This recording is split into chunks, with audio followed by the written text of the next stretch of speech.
talk everything grand exit, shall we? You'd like to think that this is a relatively simple part of the event, but then you start researching it, start realizing two things. One, there are a ton of options out there, and two, I don't know how to pull any of these off. Well, welcome to today's video. Hi, if you're new here, my name is Jamie Wolfer. I'm your online wedding planner, and I'm here to help you plan easy and stress less because you deserve a stress-free wedding day. I need like a shirt that says that or something. And in today's video, we're going to be talking about everything grand exit, from the trendiest ideas to how to pull them off, and the ones I will never ever recommend doing. So without further ado, let's just jump right on into it. So just for clarity's sake, a lot of times people will use the term send-off and grand exit interchangeably, and that's totally fine. They basically mean the same thing, but sometimes people will do them a little bit earlier in the day just for the sake of the photo and not actually for an end cap of the event as the grand exit.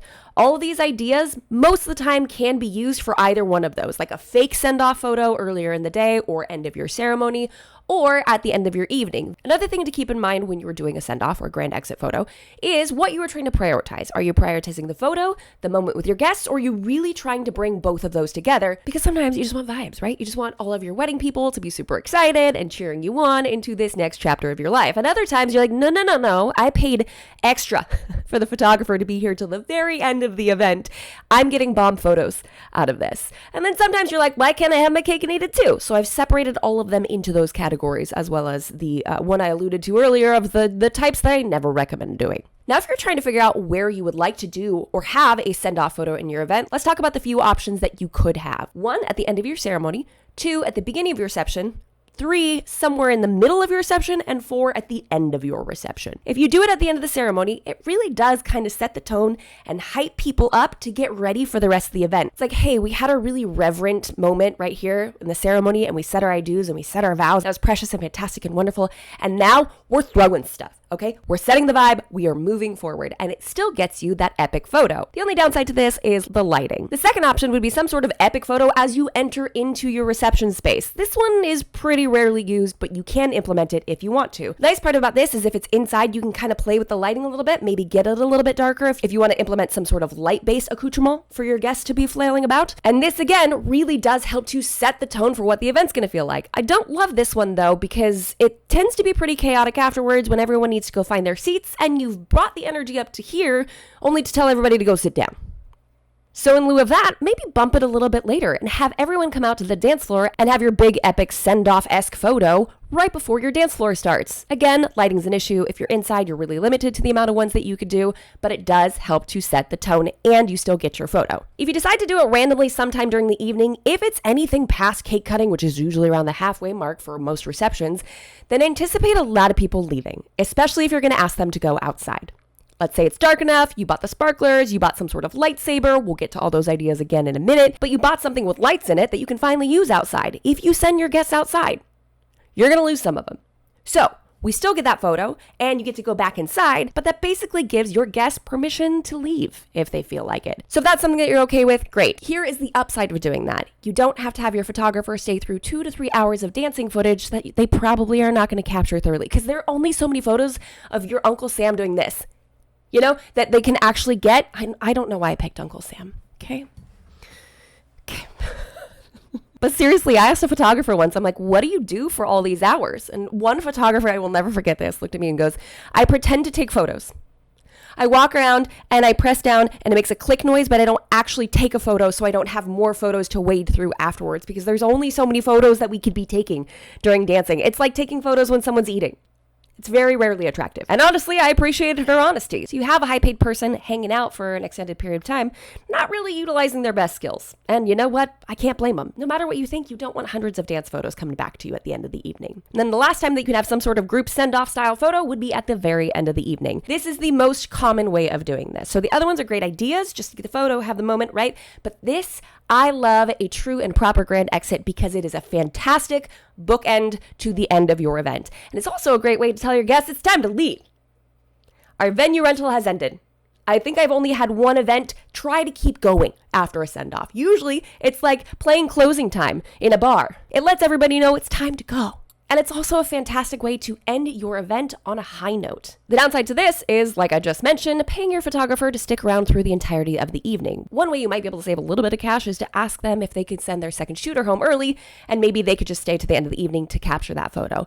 Or Have the photography package end early and have someone else take the photos of your grand exit. Of course, it's probably not going to be the same caliber as the professional that you hired, but may save you a couple $100s. Now, like I mentioned earlier, there's like 3 types of vibes when it comes to a send-off. One that creates a moment, but may not photograph the best. One that photographs incredibly well, but we're just kind of using the guest to create that photograph.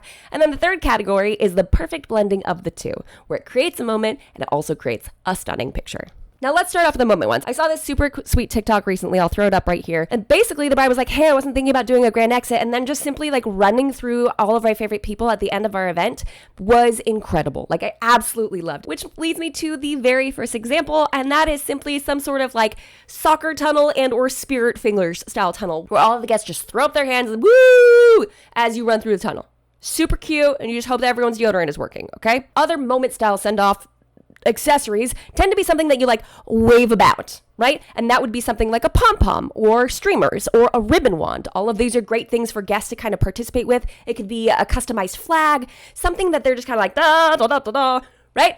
Which makes for a fun moment for them, but I don't think necessarily always photographs the best. Now, don't get me wrong, some of the photos still come out looking fantastic, but the priority here is really more of the moment than it is a stunning shot. And if it's dark outside, this could also be glow sticks or those like foam light up wands. Glow sticks can kind of create these like half circles of color as people are shaking them about. So, I mean, it photographs okay, but I wouldn't put it in my top 10. Now, the foam light up wands, a lot of people think that these are a great idea. However, if your photographer uses flash, which they're probably going to do if it's outside and dark, then you lose the whole appeal of the light up wands and they kind of show up as big white foamy things with a little hint of light in them. Those look the coolest when it's dark. Those don't look as cool with a flash. And if you're interested in any of these ideas, I rounded up all of these incredible ideas in a list for you to buy off of Amazon. You don't have to buy it off Amazon if it's not your thing, okay?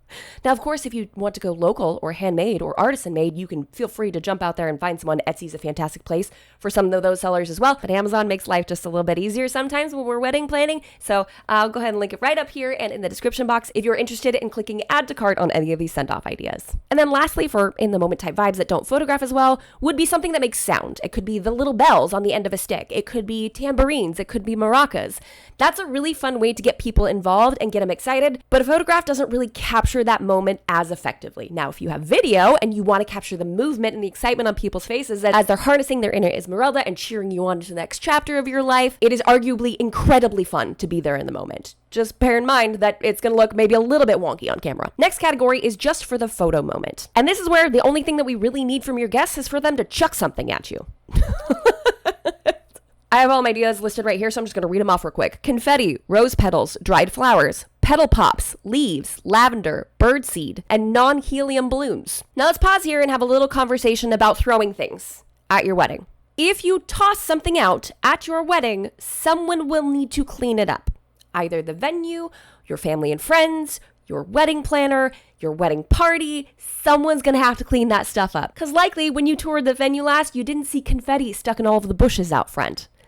So this is where it's important to introduce into the conversation talking to your venue about what you're allowed to have. When it comes to confetti, it needs to be very easy to pick up. If it's that little light tissue paper style confetti and it's the least bit damp outside or someone spills a drink, that stuff is going to stick to absolutely everything. If you can find an eco-friendly confetti, that's fantastic. If you do it inside where it's easily swept up, that's also great. Just make sure you know who's cleaning that up afterwards. Now, the second idea I tossed out there was rose petals. Let's talk about this one specifically. Some venues are particular about the color of rose petals that you use. Why? Because anything dark colored could stain concrete and or floors. So I'd recommend against using anything red colored or darker and stick to peach, pink, ivory, white tones, as those, if and when they are stepped on, won't leave any stains behind. Dried flowers are absolutely delightful. You can do lavender specifically. I had a couple do that because their reception was in a lavender field. Stop it. Stop it. Next to his mom's pie shop, you shut your mouth. That is so cute. However, dried flowers are very expensive. Like I get it because someone has to spend the time drying all of these, but the second you start pricing these things out, you're like, oh, I thought those little cones with the little dried petals in them were super cute on Pinterest, but they cost $1 bajillion. So something that you can do here, especially if you plan ahead, is to start drying them yourself months in advance. Petal pops are relatively new, very fun on the scene. I haven't priced those out before making this video, but my guess is they're probably going to be just as pricey as dried petals in general. Now, leaves. I love this concept a whole lot because if you're getting married in the fall, you can go really autumnal with it and toss out some golden leaves. You could toss out eucalyptus, olive leaves. If you have any sort of botanical or summertime wedding, you can use palm fronds. Are you kidding? Like, how fantastic to be fanned on your way out. I would like this one after the ceremony specifically. I think that one's really fun. And these ones specifically do not photograph well at night. You can't really see them. So this would be more like earlier in the evening. And then the last tossing idea would be non-helium balloons. This is actually really kind of fun, especially if you have a variety of sizes for people to toss as they're all floating down in the air and kind of cascading all around you guys. I like this enclosed. I like this not outside. Chasing down balloons outside would be a nightmare. Picking up all the broken pieces of balloons outside would be a nightmare. So this is better when it's contained. So imagine being on the dance floor, calling everybody together, passing out a bunch of balloons for everyone to toss up at the end of the evening. Like, what a vibe. You know what I mean? Couple complications to come with this one, though, is who's blowing those up and where are they being stored ahead of time and who's passing them out. So if you can get all that figured out, epic photo. And then the last 3 ideas for epic photos are more machine-based, and that would be cold sparklers, fog machine, and fake snow. These are something that you just need to have turned on. Now, cold sparklers can be a little bit more on the spendy side of things, so if you want them, you can invest in maybe just having 2, but you don't really need your guest participation for that. You just get an incredibly cool photo. A fog machine or 2 paired with an epic song as you exit your reception is going to be unforgettable. I wish more people use fog machines. They're fantastic and such a vibe, and as the smoke's like billowing slowly up, what a cool photo. And lastly, fake snow. Again, no guest participation. You're just gonna have them stand there, maybe incorporate the spirit fingers too. But most of the hard work is being done by the machine. Just bear in mind that fake snow is usually just a bunch of little bubbles. So we want to make sure that we're not doing it on a slippery surface. And now for the ideas that bring all of them together. First and foremost, lightsabers. Remember, not the foam ones that we talked about earlier, but like actual real life lightsabers. Now this is spendy, so I would cut it down to like a handful of people instead of the entire group, but that makes for a really cool photo, especially if you're nerds. You know, it's like, what a way to cap things off. One of the newest trends I've seen is paper airplanes. Stop it. You stop it. That is so freaking cute. Why did I not think of this? I am a little bitter that I didn't come up with this myself. What a cool way to bring movement in, involve your guests, and create an incredible photo as they are literally launching you into your marriage. It's a metaphor, it's a pretty photo, and you just hope somebody doesn't peg you in the face with one of the pointy ends. Next up, LED balloons that are like on a stick, right?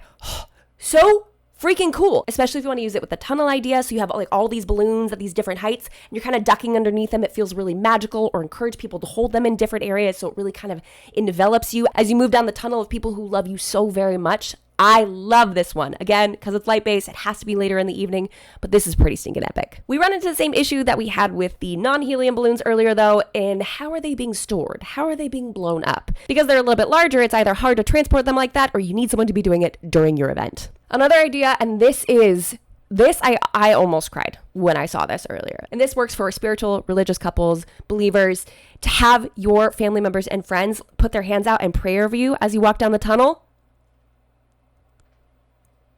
Of course, if you don't subscribe to any sort of religious faith, belief, or sect, that's probably not going to work for you. You could ask for them to give you well wishes. But for those who do subscribe to those, are you kidding me? That's so freaking cute. That's so freaking cute. Second to last one in this category is arguably one of my favorites. And I have a pro tip for this one specifically that really ups the ante. All right. And that is bubbles. Bubbles look good no matter the lighting, but they always look good at night. So like this is one of those you'd think that because they're not light-based, they're not going to look good at night. No, because the bubbles all catch and reflect the light from the flash. And so you just get this like epic movement everywhere. And it's so, so very fun. The guests are very much involved and you get a fantastic photo out of it. However, if you really want to seal the deal on having an epic bubble exit, make sure you get bubble machines. In fact, I'd recommend 2 of them, one from each side of your exit. Get those started, and then everything that your guests do is additional. Because while the guests might be going as fast as they can, they might not be producing a lot of bubbles in between their woos, you know? Woo! Woo! It's just... Did the example help? I figured it would. So to incorporate the machines means you really go heavy on the bubbles, and the guests can more so just enjoy the experience instead of, hyperventilating little disco balls into the air for you. Now, if you don't want to spring for bubble machines, which really aren't that expensive, you'll see if you download the list, you can instead get individual little bubble guns. These are fantastic for little kids who you don't want blowing bubbles because you don't want them holding the liquid in case they might spill it.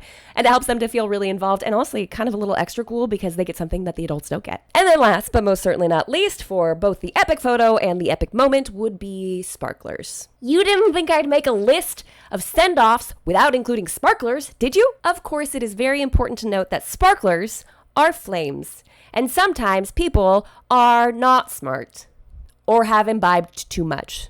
So you got to know your crowd and know what you're getting into when you sign up for something like this, okay? However, they make for incredible photos and they're delightfully fun for your guests. So what are my tips with sparklers? And this is probably the most common exit we typically do. So here are my pro tips. Obviously, it's going to have to be outside.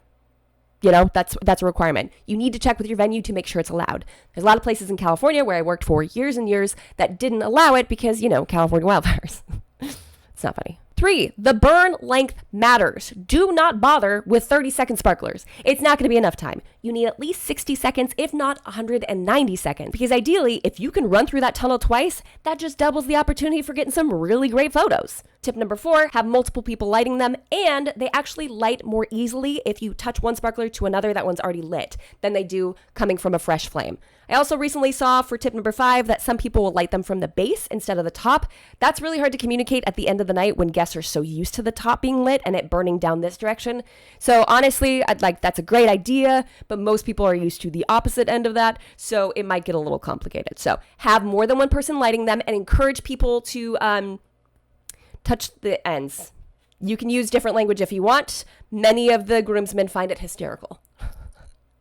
Now moving right along to the do not recommend list. And these kind of tend to fall into 2 different categories. 1, horrible to clean up, and 2, horrible for the environment, or just not good. Just not great. Number 1, glitter. Never, ever, ever. No, ma'am. Not unless you want to be charged an exorbitant cleaning fee from your venue. It's a horrible idea. Don't ever do it. You know what they say about glitter in the craft world? Don't do it. Plastic confetti. The kind that your mom used to sprinkle on a tabletop for every single birthday. And if she's anything like my mom, would scoop it up and reuse it birthday after birthday after birthday. Don't use that stuff. Same thing with glitter. It gets stuck. It's really hard to clean. And while it is very vibrant and very reflective when it's being tossed in the photos, it is an absolute nightmare to clean. Releasing balloons. It's really bad for the environment. That's super bad. I get that it makes for a cool photo, but no. The next few are sticky. Champagne. No, absolutely not. Because the likelihood of you getting sprayed with some sort of errant drops heading your direction is pretty high, especially when the person who's shaking it might be paying more attention to where the camera is than where you are, right? And it's not good. And it's really hard to get off of concrete or any sort of floor. No, thank you. After that would probably be sprinkles. No. First of all, could stain stuff. Second of all, nightmare to clean up. Third of all, if the animals get to them, probably not good for them. I'm no animal expert. I own a lot of animals. How many do you have? I don't know, 40, 50? We have a lot of chickens. It's hard to keep track. But I can tell you with pretty much full certainty that I would never want any of them consuming sprinkles. So if you're tossing them inside, gross and hard to clean up, possibly very sticky if they get wet. If you're tossing them outside, well, then it's probably pretty bad for all of the local animals. And again, sticky and hard to clean up. And silly string. No, don't do that. Have you ever cleaned up silly string? It's everywhere and it stays there. And 3 weeks later, you're still finding pieces of it. So your venue's probably going to say no. And honestly, if you don't want to be picking it out of your nostril hairs for the next 48 business days, I would say you're going to say no too. Kind of in the same vein as the sprinkles, don't do popcorn. It's much easier to sweep up because likely it's going to be a lot larger. But if you're doing it outside, it's probably going to attract some pests. And you don't want to be responsible for mice moving into your wedding venue for the next couple to enjoy. So maybe we just avoid throwing food in general. Now I've got 2 left, and I think these ones might surprise you. And they've become quite popular in the last few years. The last one has become really popular, and I don't know why. Second to last would be smoke bombs. Don't get me wrong, incredible photos. However, they could stain your clothes, they could stain things around you, and even in an article from smokeeffect.com where they're trying to argue how environmentally friendly or safe theirs are, they say we recommend not directly breathing in the smoke and moving yourself to make sure you're not in the direct path of emitted smoke. That way your face also won't be covered. Fantastic, but you can't breathe it in. It also smells very sulfury, like fireworks. So if you want to smell bad eggs on your wedding day, yeah, go for it. It's momentary, right? Unless it gets onto your dress and then it'll last a lifetime. And here is the kicker for me. How do I properly dispose of smoke bombs? We strongly advise having a bucket of water by you as you're using smoke bombs. After you've finished using each individual smoke bomb, drop it into a water bucket so it can cool off and deactivate. After soaking for at least 15 minutes, the longer the better, we recommend soaking them overnight. Safely dispose of the smoke bombs into a trash bag. So that means someone's stuffing the smoke bombs into a 5-gallon bucket of water and transporting them away from the venue, or the venue's cleaning them up afterwards. Like, if it requires a minimum of 15 minutes submerged for it to be properly deactivated, then I don't know if it's safe to have near anybody at the end of the evening, whether they've had 1 drink or 5. Okay, I want to use my smoke bombs in the forest. What do I need to know before I use them? Blah, blah, blah, blah, blah. First, look at your park's contact page. Ask. This is a critical first step, as some places do not allow the use of smoke bombs due to potential fire hazard. I know sparklers also have that same caution, but they don't take 15 minutes to deactivate in a bucket of water. They kind of burn out and stop. And last but not least, and this might be just like a personal pet peeve of mine, but it's the pop streamers. Okay? Here's my deal. One, I don't think they make for really incredible photos. Right? I just don't. People are shooting either like papery or metallic streamers at or across your person as you are exiting. So you're flinching like left and right because you have human reflexes. So the photos are probably not going to be grand. And then you found yourself in Charlotte's Web. Okay? And you're not learning how to spell. You're just desperately trying to escape. It's all across the front of you. So it ends up not being that cute because it's just a tangled web. So I get that people think that it'll be fun, but then they don't really think through the ramifications of hulking their way through metallic tassels that have completely mummified them and their partner. Like, I don't get it. I don't think the photos are that good. I think they're super frustrating. And yes, they're a lot easier to clean up, and the metallic ones like reflect really prettily, but no, I hate them. Maybe I just haven't seen them done properly, but I'm not a fan. So what did I miss? Let me know of any granny exit ideas that you have or you're interested in doing in the comments down below. Again, if you're interested in shopping some of these on Amazon, I will link that in the description box. Go ahead and check that out. And let me know if you were doing a grand exit or some sort of send-off style photo and at what point of the event you're doing it. That was a lot of homework for you guys. Let me know if I missed anything. Let me know if you're doing this photo and let me know what time of your event you're doing it. Okay, so let's see who understood the assignment. Ready? Go. If you haven't done so already, jump on down there, hit that like button and subscribe to this channel for more tips and tricks for the modern day bride. And until next week, bye guys.